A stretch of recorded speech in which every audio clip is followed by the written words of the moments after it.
So on Tuesday, HMRC came out with some key clarifications on the ISA reforms, which are due to come into play April 2027. But we have seen quite a lot of pushback and some fair criticism from industry-leading experts. So let's remind ourselves what's actually changing. Well, in the last budget, the government announced that they would be reducing the cash ISA allowance to £12,000, but they'd be keeping the stocks and shares ISA allowance at £20,000. So this opened up a bit of a potential loophole where people could essentially just park their cash in a stocks and shares ISA and earn their interest free of tax in the same way that they were doing before in the cash ISA. So the government have announced a 22% tax on any interest earned in cash being held in a stocks and shares ISA. But they seem to have left another loophole open, and this is around money market funds, because money market funds act essentially like cash, and they are very similar risk level and they produce very similar returns depending on what money market funds you're invested in. And what they've said is you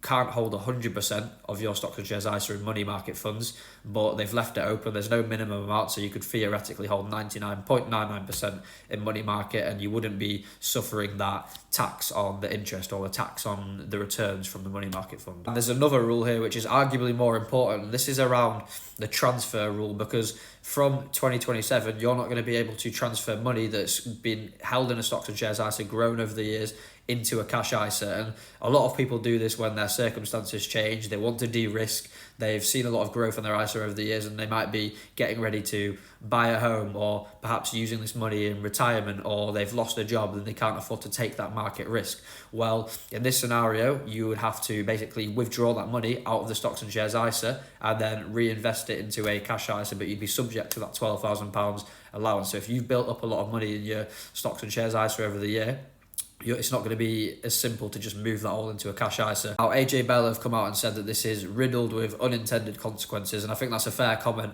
I do believe that this is just adding unnecessary complexity to the system, which a lot of people already don't understand, and they sort of face a choice now.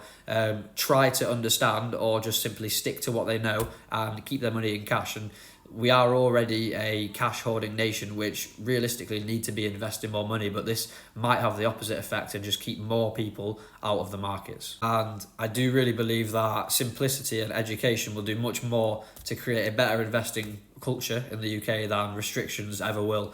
But this is just where we are at the moment. As always, this is just purely for education. It's not financial advice. This is also due to go for a technical consultation with the official plans likely to be laid in the autumn. So there is still scope for change, but hope you found this video useful.